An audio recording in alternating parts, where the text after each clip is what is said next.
and I am just honored and delighted that we get to play in this arena. Hey, well, hey there, young lady. I'll turn it over to you. I'm talking into a muted phone. My apologies. I'm like, Michael, I'm here. Oh, technology. Well, I've been mute challenged more times than I care to think about, so I understand. Like what? So you know, it was a different. Yeah, it was a different kind of mute. I was my phone wasn't muted. I was muted on the switchboard. Ah. So, anyways, I was on the switchboard in a month or so. I forgot, apparently. Oh well. You know, we are on track. Honored and delighted that you're here to support us. Jeanie had Thank you. Doctor's appointment with her dad today, and sounds like that's all going well, and he's doing well, and so we're just rocking along. We don't have Aria Rain today, so that's always a hole in our day when she's not around, because it's such a privilege to be with that little one. It is amazing. So welcome back after the absence of some time. Gee, we haven't heard much from you since you were in Arizona and, of course, Mexico before that. So maybe you want to share a little bit about your journey and your travels and what's been happening. Your daughter doing okay, I hope? Are you back home? Yeah. No. Yeah. Everything's good. Working hard. Lots of referrals. The industry is booming, so to speak. I'm sure makes sense to people. Right. Yeah, I mean, not too much not really to report on. And okay, cool. How was your trip to Mexico? Did it all go well? Yeah, no, it really did. I made a lot of nice new friends here. Sweet. Awesome. Very cool. Well, we have been reading from the book, Why Is This Happening to Me Again? So I'm going to open to page 58 if you're following us in the book. And again, if you don't have a copy of the book, we spread several tens of thousands of them around the early part of the century. And so usually you can buy one. I understand the price is going up recently. It was at one point you could buy them for $2. Which is brought up a little embarrassment for me. But now they're up around $7 or $8 for used copies. And gee, I saw one a little while back, and somebody wanted $8,000 for it. It's like, my goodness, I'll get it reprinted and start selling it at that price. But anyway, I doubt they ever sold it. But they said they had an original signature in it, so hey, that's cool. Anyway, if you don't have a copy of it, as I say, you can usually order it on Amazon or eBay, or you're welcome to go to our website and download a free copy of it there. So, and actually in several different languages. And we're on the topic of ancient wisdom, and we've been talking with Richard, the character in the book. It's recounts the kind of guy who shows up at Heartland, and he's leaving his third marriage, and these women behind. He knows that they're the problem in his life, and of course it's all been them, all three of them, and so he just has to get rid of them, and then he knows he'll be happy. And so I start to quiz him a little bit on, have you noticed that every time you've been there, you're the one who has these problems? Have you ever considered that maybe, just maybe, it's not all about them, that you might be involved in your life? So Richard's been kind of coming around to that idea a little bit. And we've been talking about this, the fact that the Aramaic language conveys ideas and understandings that simply are not available through, any other language. And to even take a stab at saying many of the things that can be said in Aramaic in one word can take a whole paragraph. And so we've been sharing those ideas with them. And we've arrived at the point of looking at the breath and how the breath is a way to lock down pain, a way to not feel, a way to not deal with your life.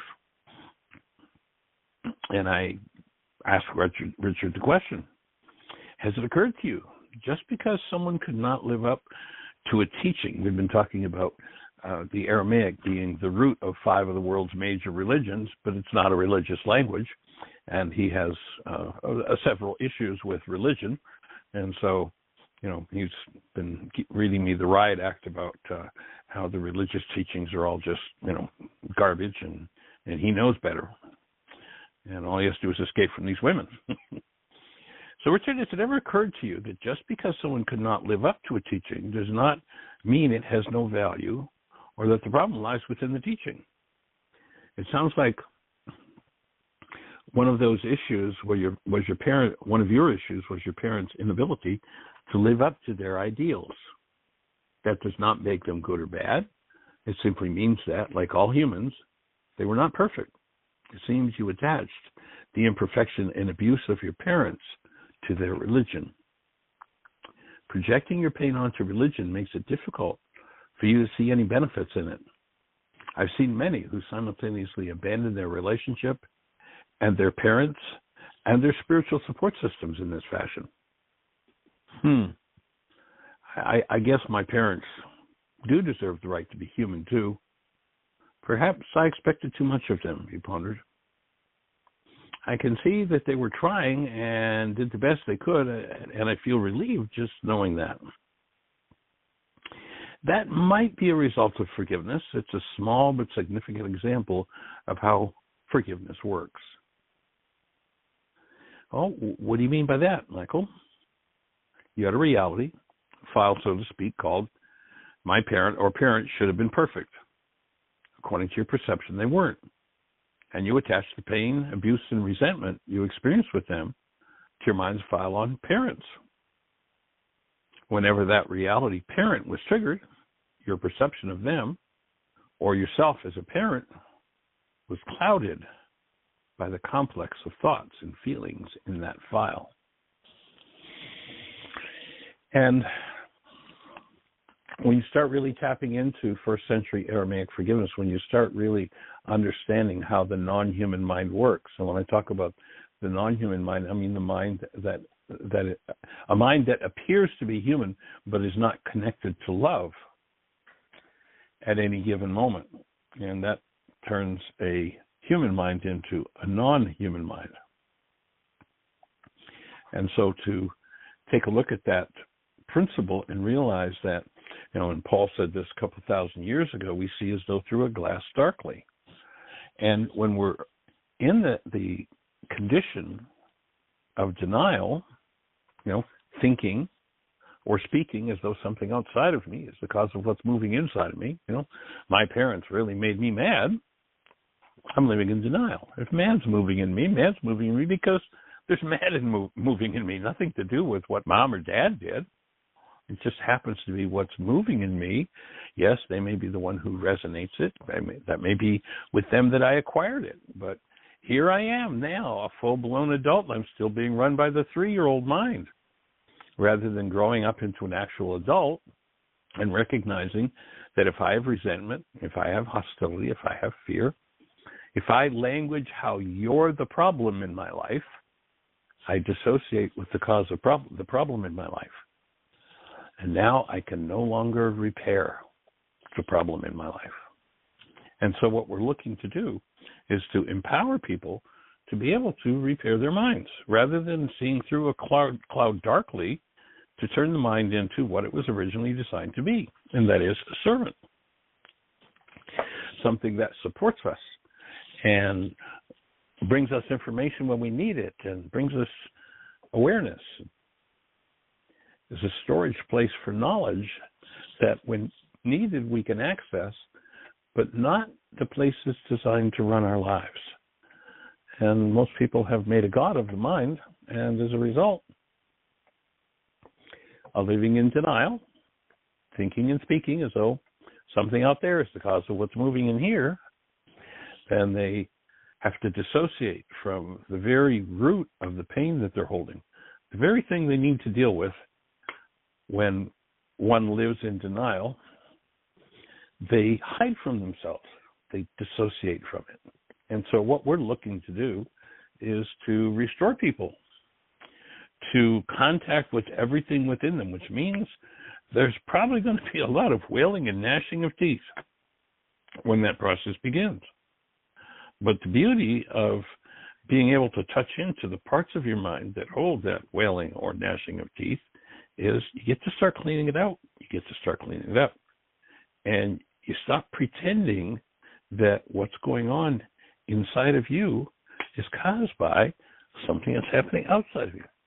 Changes absolutely everything. And so we're here to support the change of absolutely everything and to provide the tools for cleaning out the darkness that Paul was talking about,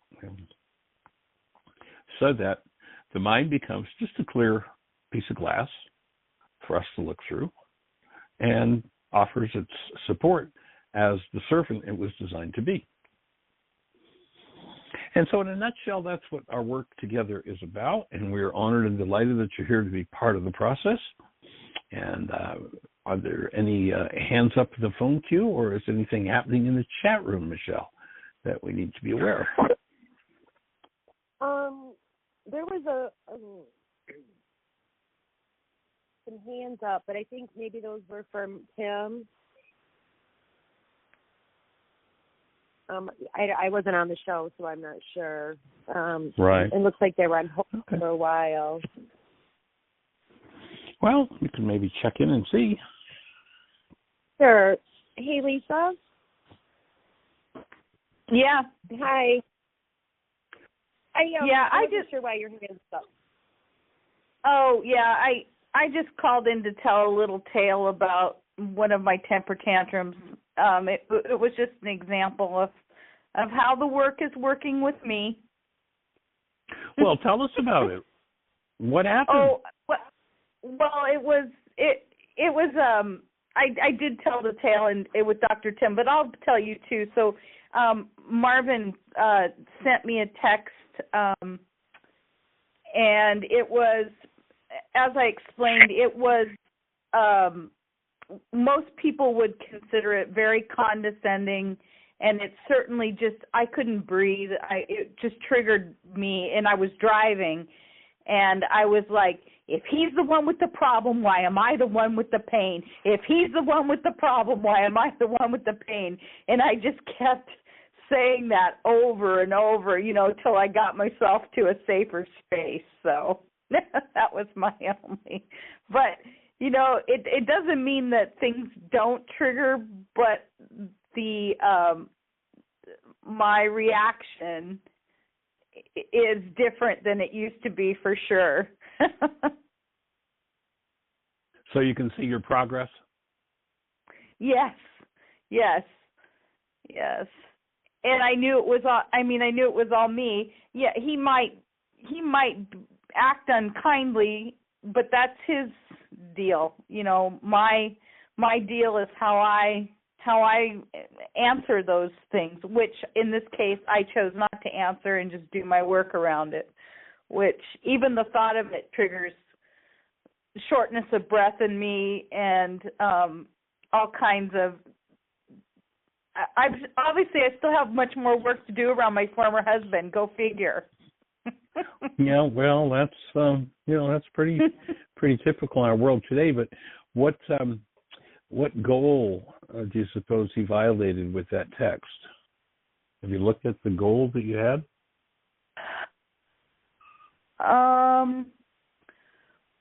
Well, yes, it was just the one that I had always been holding for him was kindness, just to be kind and logical. And well, now they're two distinctly different goals. I'd suggest you do those ones separately if you're going to do worksheets around them. And I can tell you who those go back to, but that wouldn't be a surprise. Right. Yeah. Power person dynamics, next layer. And it was so silly too, because when we lived together, we had bought a car, and I had gotten a refund, like a $50 refund for a late fee that they charged that apparently wasn't, which didn't have to be charged to me, so they refunded me 10 years later, or however long it's been. So somehow they found me in Ohio. This is back when I lived in California. And so I endorsed the check, and I sent it to him, just said, cash it. And then he sent me this venomous text back. And so and of course, and then he ripped up the check, so he wasted $50, which is a whole other deal. I mean, I don't need $50 isn't a ton of money, but we could have donated it to somewhere. But anyway, that's a whole other story. Anyway. Well, he just donated it to the bank. Yeah, right. But well, yeah, it's nice to hear that you can think about the traumas and that you can be in laughter. I remember a time when that was not even conceivable, when you were having a conversation about the interactions in that relationship. So that's huge progress. Sounds like you're getting ready to tackle the next level of it. Yeah, I still have a lot of hurt surfacing around, still having no contact with my kids. And my mom is coming here next month, and she's going to my youngest son's graduation from high school, but I'm not. Mm. And it's it's minute by minute, actually, dismantling the drama and trauma in my mind, and trying to remember to breathe.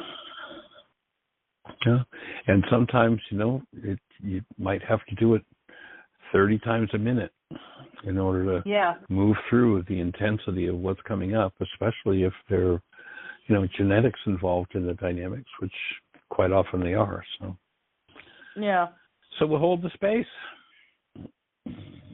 Thanks.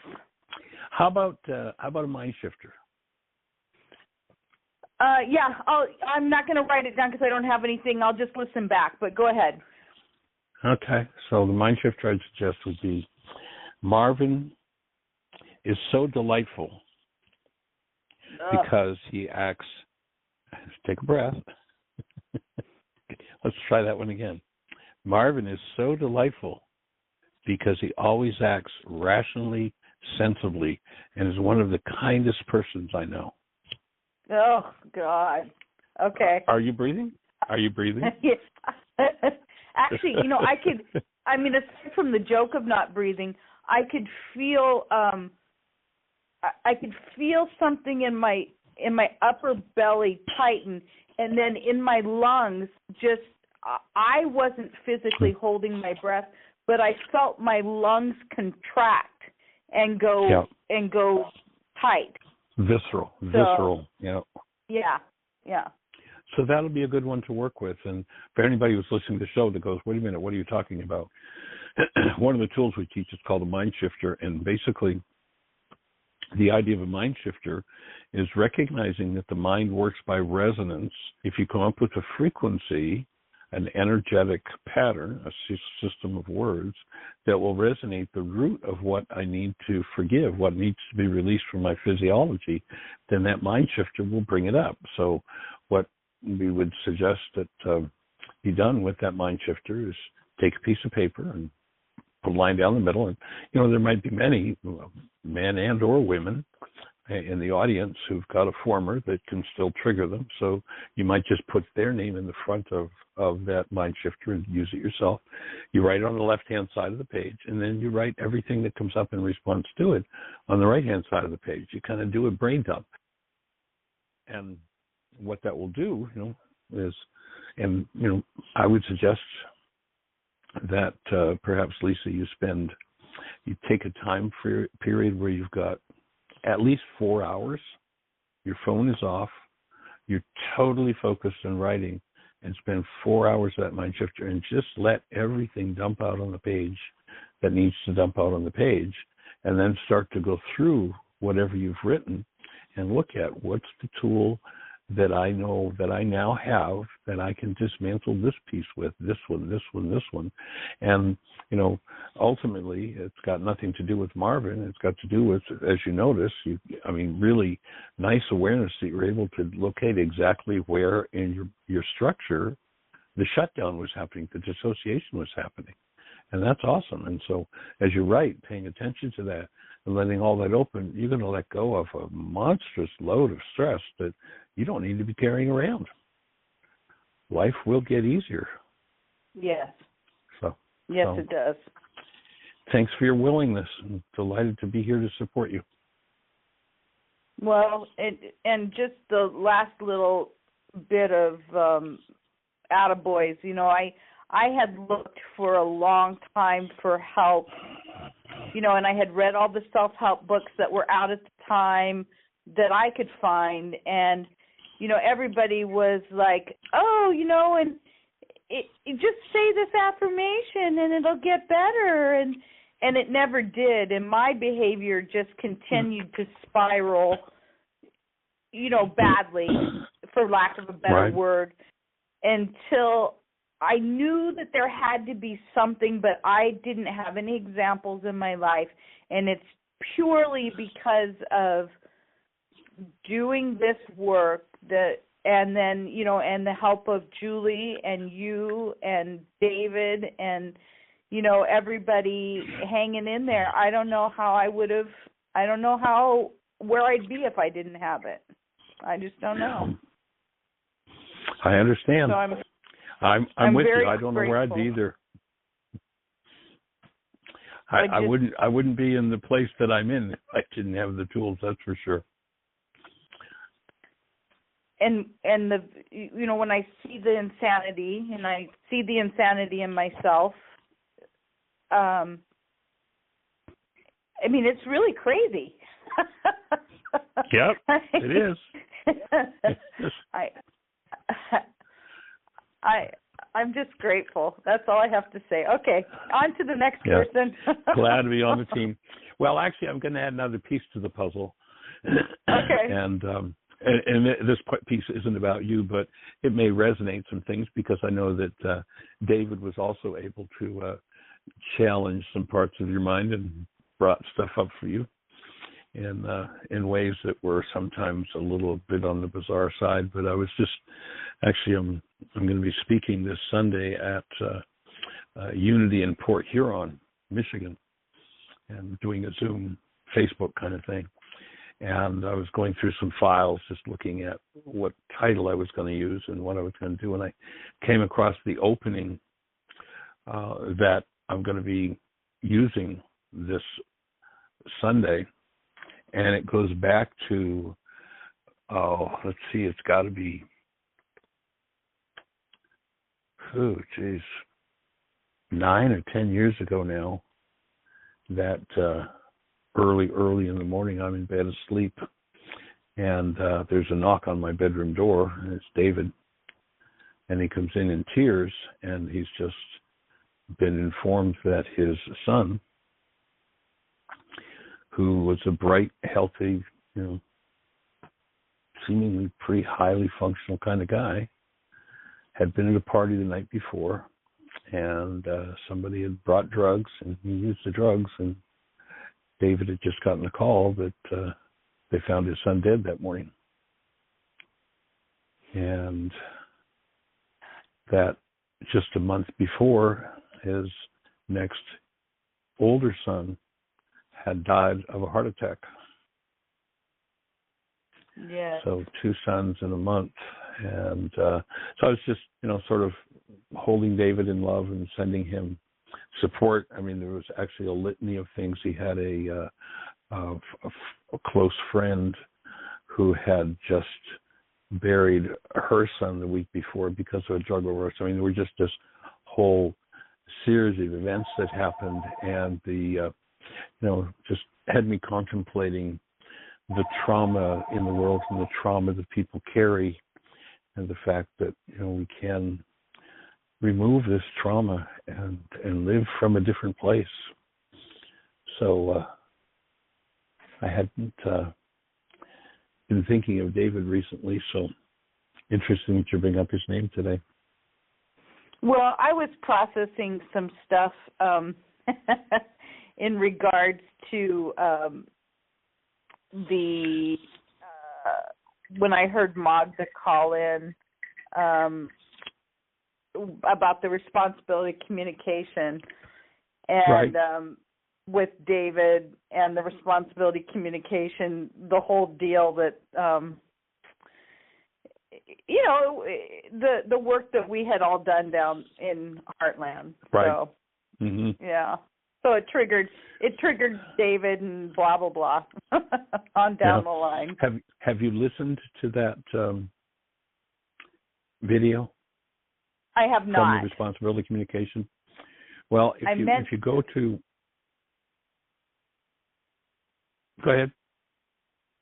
No, I should. Yes, please tell me how to. I remember I was going to and then I didn't, but I'm eager to. Yeah. Well, it was so powerful and so profound. We actually, Jeanie put it on the notes for the show last week. I forget which day it was, probably Tuesday or Wednesday. There's a link there, and we decided that we'd make it a free open link for 2 weeks, so it expires in another week or so. So if you just go to the notes, you can click on that link and give it a listen. But it was just so powerful. It just like, to me, it's kind of like one of the crown jewels of the work is the willingness that Magda put forward to really step into that space and look at the principles of responsibility communication. And, as she shared on the show yesterday, put her right into a healing crisis. And, when we completed that 2 hours, she was very excited. New level of connectedness and vitality. And then, of course, every time that happens, the next layer of what needs to be unthreaded and undone comes to the surface. And so she's been, as she shared yesterday, kind of resistant to going back and listening to it, even though it was so powerful for her. And that's oftentimes one of the things that happens in reaching new levels of vitality is that the healing process that it puts us into. There's a danger in that we hit this new vitality level. Oh man, look at this, I got it all handled. And then that new level of vitality loosens unresolved, dissociated content from the mind. And when that content comes up, sometimes people get stuck in the processing of that new healing opportunity that's there and get lost in it. And so it's an important principle to recognize and to see that, the insight I got out of it, or one of the main insights I got out of that whole process with her was recognizing that each time I do get a new piece of my puzzle, I do another powerful piece of work, that's the time when I really need to make a commitment to make sure I'm going to go for it on the next level. Because if I don't, that stuff that's been loosed becomes the root of the perceptual constructs of my mind tomorrow. And I've watched people over the years get stuck in that, for decades because they weren't committed enough to take on the next level of what the process had exposed for them. So it's an important principle. Yes, it is. So all in all, we'd be rock and roll and hold the space for you. And maybe share with us what that mind shifter does for you when you come out the other side of it. Okay. Cool. All right. Lots of love and blessings. Nice to say hello. Thank you. We appreciate you. All right. Bye. Bye-bye. All right. So I don't know of anybody else that might want to use that mind shifter, but there might be somebody in the crowd that still holds some old hostility and fear that needs to come up on the next level for healing, and we're here to support that occurring. And so, Miss Michelle, it looks like we're at about the 30-minute mark, so we've got another 30 minutes for conversation. Is there anybody out there in the phone queue with a hand up or anything happening in the chat room? No, Michael, not right now. Well, one of the things that I'm kind of sitting in contact with and appreciation of, a couple of days ago, I had asked if Bob from Australia was in the chat room, and he was not. He has been joining us. I'm not even sure now for how long, 3 or 4 years that he's there, even though it's 3 or 4 o'clock in the morning there when we do the show. Bob's, quite often on there. And then, the day or two later he was on and came on and shared a little bit with us. And just what's running for me right now is just the appreciation for people like you, Michelle, and Bob, like yourself, Lisa, who touch into this work, who do this work, who touch others with this work. It's just deep appreciation, and the fact that without people with that kind of willingness, like Magda had to do that piece of work, the work wouldn't advance nearly so quickly. And so accolades and appreciation to everyone who participates, whether I ever even know about it or not, doesn't really matter. Energetically, each person who does another piece of work opens a space for each person who has another piece of work to do to ease into that particular piece of work.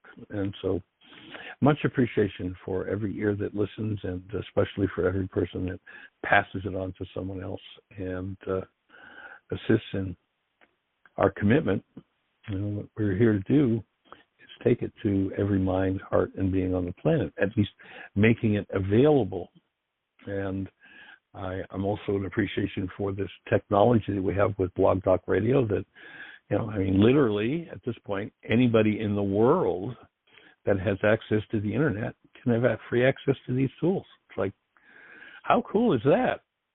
When we started doing this work, if we didn't travel to that city, it really wasn't very available. Well, there were videos and audios. Yes, they were, people could order the DVDs or the CDs and what have you, but just the fact that this makes it so much more available. And now with being able to do our intensives on Zoom, it's really powerful to be interacting with so many people and taking the work forward. In fact, we're getting ready to complete, where we've added an extra week, and we may add still another week to this intensive that we're doing right now, which is Codependence to Interdependence Communication Practicum. We've developed some new tools that we're bringing into the process, and so it's extending out the time, the need for teaching time, a little more than we had expected. So there's going to be a couple of bonus weeks in there. But complete with this intensive on this topic of codependence to interdependence and responsibility communication. And my take is that the codependent principle is totally, completely, 100% literally what makes the world go round. And anyone who does not acquaint themselves with their own unconscious power person dynamics and clean those dynamics up is run by their power person dynamic. It literally runs the whole world. And I don't care if we're talking about religions or governments or businesses or, family systems. Power person dynamic governs how at least 99.9% of people behave all of their lives. So because of this technology, we are going to be able to extend the availability of this codependence to interdependence intensive to more folks, making it easier to access. And by the time we complete this particular 14-week intensive, and we started out with a 14-week, and we created 54 hours of video. And then that 54 hours of video made a platform of self-study for the people in the second intensive. And then each Wednesday evening for the last 13 weeks, we've done a 2-hour live session with the people in that intensive. As I say, we're going to be adding at least one extra week, perhaps two. So by the time we're complete, we're going to be up to 80-some hours on this topic of codependency, interdependence. And because of the fact that we've got this all now in the can, so to speak, recorded and available, the next offering that we're going to make of that intensive will be that people can do a self-study of that whole package, 80-some hours of video, the paperwork, food support system. It was an awesome Facebook page that's been created on Fresh and Raw Food with 14 weeks of menus and pictures, and Irate has done just an awesome job of putting that together. So all of that's going to become available in a self-study package, and it'll cut the price of the intensive about in half. So if you're interested, up within the next couple of weeks, you'll be able to buy that whole package and have permanent access to 80, I don't know what we'll actually end up with, 84, 86, 88 hours of video for self-study, and of course the radio show for support. And then the next time we do the Codependence to Interdependence Intensive, everybody who was in our first one and our second one will be invited as guests, and those who purchase this package, this self-study package, will be able to simply pay the difference in the intensive cost and be upgraded to the participatory intensive. And the next intensive we'll do again in 14 weeks. It'll be 2 hours a week. So we'll add still another 28 hours of video that will become part of the permanent access to the intensive. So honored and delighted that each of you is with us and the work that each of you does, and that we're able to have access to this technology to be able to move it forward on the planet on a whole other level. And if you know of anyone who might have some issues in relationships, I know that's not a very common thing today, but you might let them know that there are tools available, and that 5 days a week we're here to support anyone who has issues in any regard and support the understanding and the use of the tools of forgiveness. So thank you for being with us. I think we've got a lot of noise going on. Michelle, maybe we can mute whatever microphones are open. We're getting a lot of racket there. I don't know if somebody's microphone's open, but it sounds like somebody clearing their desk or something. Anyway, if you're out there in listener land, if you're on one of those stations where we can't see you, our call-in number is 563-999-3581, 563-999-3581. If you call that number, you'll be listening to the show directly. And then if you have a question or a thought for us, need some support, if you push 1, that'll raise a hand in the control panel, and Michelle will introduce you. And we'll be having a conversation. So how can we support you? We've got about 20 minutes left, so we've got time for a couple of good conversations around issues and the use of the tools. So push 1. Let's have a conversation. How can we support you? And do we have anybody there, Michelle, with a hand up in the phone queue or anything happening in the chat room? No, not right now, Michael.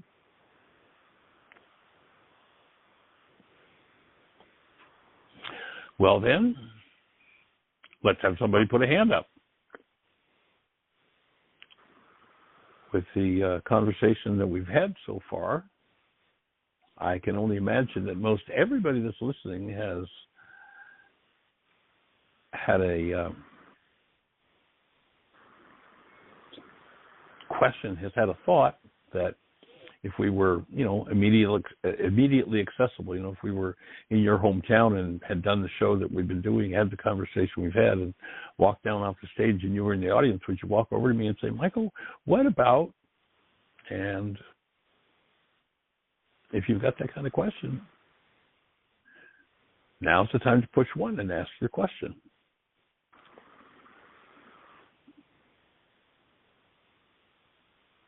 563-999-3581.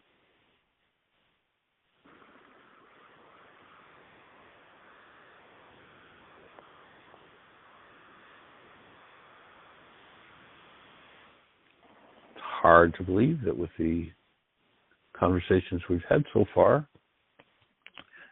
especially with that great mind shifter, that somebody isn't out there going, well, Michael, what if, well, how does this or that work? So if you've got that kind of thought going, push one. And, oftentimes people are, oh, my voice is shaky. I'd be on the public, on the radio, and I don't want to have a shake. If your voice is shaky, can you make it okay to do that? Perfectly fine. And go ahead and push one anyway. Or maybe the thought is, well, my question isn't important. Well, my offering is that every person's question is important, and oftentimes the seemingly simplest questions can be some of the most profound and powerful, especially for people who've been doing the work over an extended period of time. And so if you have a thought or a question for us, now's the time to push one. Let's have a conversation about it. How can we support you? What's on your mind? 563-999-3581. Push one. We'll be having a conversation.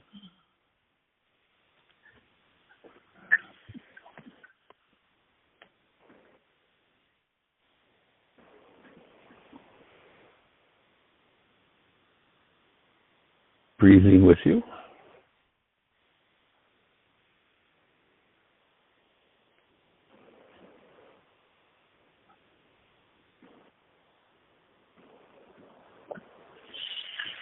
I was talking to someone the other day about hate. They were engaged in pointing hatred at someone, and as we started to look at the dynamic behind hatred, which is, thoughts, destructive thoughts, and thoughts of blame toward another. What in interaction, as this person started to look at that, what they discovered was a self-hatred that they weren't even aware was there. And that their hatred of this other, what appeared to be their hatred of this other person, was really self-hatred. And the denial of that self-hatred had led to projecting it onto someone else. And so if one looks at just about any disintegrative emotion that you could send to someone else, it's oftentimes simply a reflection of an internal condition. And if you're not able to hold to a space of conscious, active, present love, if you're not able to hold to your human life, and of course you've heard me ask the question before about hold a newborn child and tap into the essence of that newborn, everybody's answer, the descriptor of the essence of the newborn is always answered with a word that's some variation on the theme of love, because the truth is every one of us knows the truth about what human life is, and it is conscious, active, present love. So when I realized that, and I realized that there's to go beyond the mind and reach a new level of understanding. There's a 13th century Sufi mystic. So this was written over 700 years ago. A man named Rumi, and he says this: the soul has been given its own ears to hear things the mind cannot understand.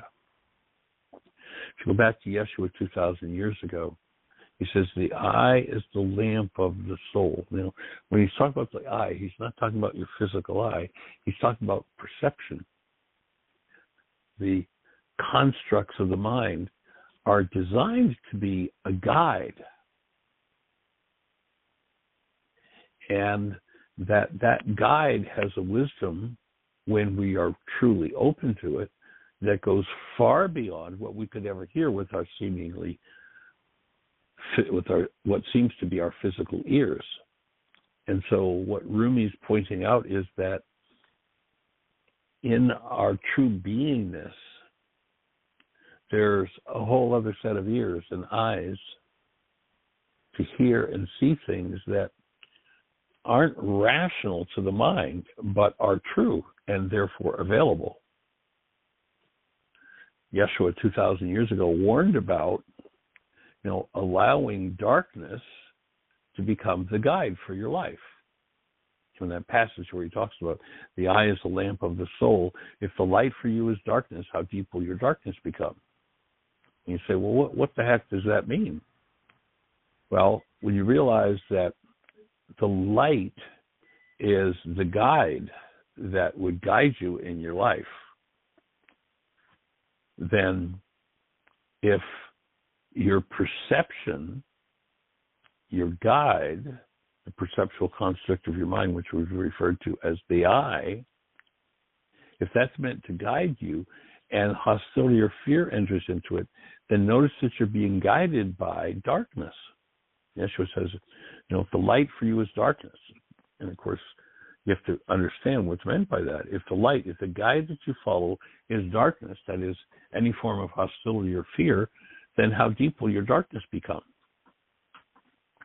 A question that we've asked of, along with that question about holding a newborn of tens of thousands of people all over the globe over the years that we've asked is, has anybody ever done anything you regret? And of course, people laugh and sheepishly put their hands up. I say, okay, so go back to a moment where you did something that you now regret having done. And you know what the answer is 100% of the time? Nobody ever says love. Nobody ever says, the descriptive they have for the North. Oh, I was in this wonderful, sweet, loving place when I did what I regretted. Everybody says, oh, I was in rage. I was in fear. I was in hatred. I was in vengeance. Darkness. Literally what happens is that when perception is clouded by hostility or fear, it turns to darkness. And then we become cooperators. In fact, we end up becoming victims of our own mental processes because we do behaviors based in darkness, sure that we must be right, and then wonder why it didn't turn out. And of course, what's most everybody do at that moment? Blames them. If only they'd be different. Excuse me. If only you'd be different. That's all that needs to change in your life. There is only one problem in your world, and you're it. It's kind of the bad news. The good news is there's one solution. And if you turn toward the actual light, toward the presence of love, then those ears that your being, that your soul has, will start to understand on a level beyond anything I could ever put into words. So we're here to inspire you to move in that direction, access that level of guidance because it is within you.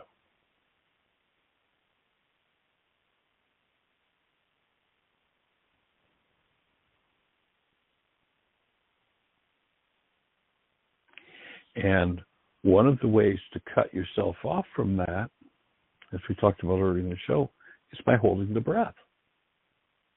Literally, the holding of the breath shuts off access to love. And it leaves us stuck in the revolving door of what carbon-based memory has to share with us. And what is this carbon-based memory that we're talking about? CBM. Well, if you talk to a modern-day physicist, and you ask them what the base element of your so-called body is, they'll tell you that it's carbon. And if you inquire as to the structure of a carbon atom, the natural carbon atom has 6 electrons, 6 protons, and 6 neutrons. Its number is 666. You might remember that number from some ancient times. Where is this thing that was called the Antichrist located? It's in your own mind.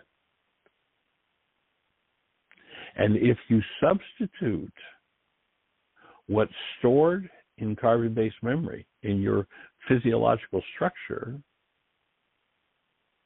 for the truth of what's happening at this moment, if you put that in place of the wisdom that you could be hearing on that soul level, then how deep has your darkness become? And notice that when people get tired of dealing with it and say enough's enough, what does the mind do? It blames them. It's all your fault. Like, I'm the innocent victim here. And the truth is, when we live in denial, we become victims of our own minds, our own mental gymnastics, our own mental dynamics, and the way we can successfully hide parts of ourselves. It's just amazing. And the way that the mind can lie to us is just beyond comprehension. All the tricky ways that the mind can lie to us. And if you're going to truly heal, and each one of the tools is designed to collapse perception, if you're going to truly heal, then you've got to be out of your mind, functioning out of the same generational patterns of hostility, fear, blame, and guilt, pointing the finger at everybody else, and ever come back to a truly connected, rational life.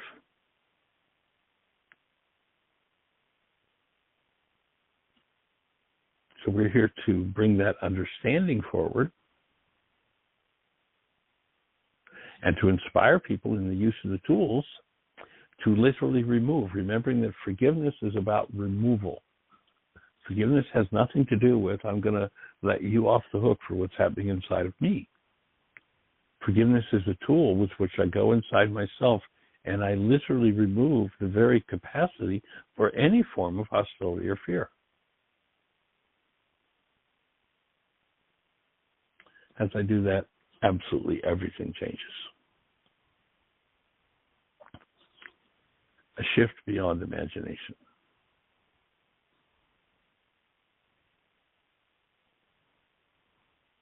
So how can we support you in bringing those tools into expression in your world?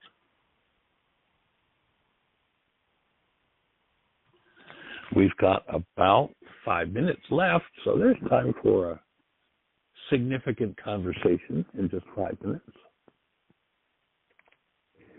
So if you're listening and any of what I've said is resonating something for you, put up your hand. Let's have a conversation.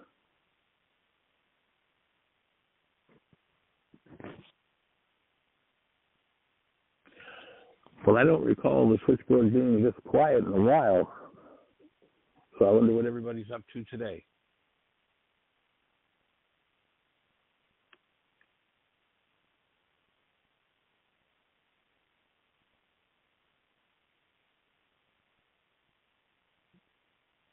Let's just look into the principles of forgiveness and recognize that we've been sold a lie. We've been sold a bill of goods about forgiveness. We've been told that I need to forgive you for what's happening inside of me. And if that's what you're talking about, forgiveness, then please never forgive anyone ever again. Because forgiveness has nothing to do with me letting you off the hook because pain or trauma is moving in me. Forgiveness is the tool with which I collapse the perceptual output of my mind that lies to me, and I drop into the level of energy where the offense and the pain are actually being created. I recapture those parts of my mind.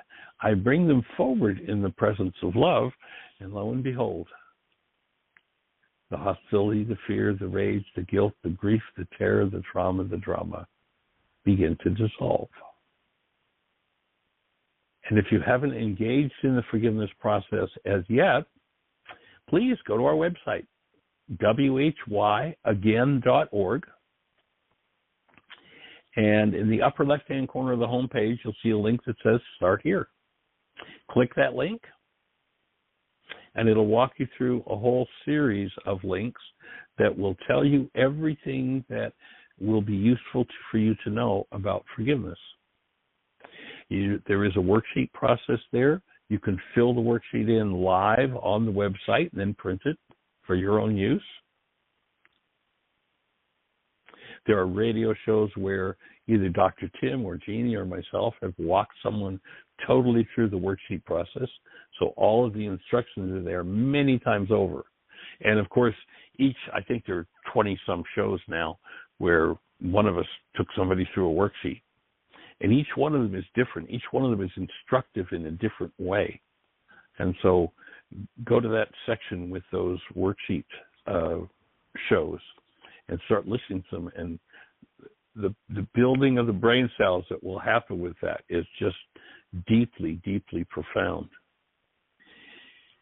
You can print the worksheets off from the website, or, as I say, you can do it right there live, or you can go to your phone store, your app store on your phone, and download the world's only forgiveness app created by Jeanie. And in that forgiveness app, all you have to do is type in the words Heartland, Heartland being one word, H-A-R-T-L-A-N-D, Aramaic, A-R-A-M-A-I-C, forgiveness, and you'll be looking at the world's only forgiveness app created by Jeanie, and it is awesome.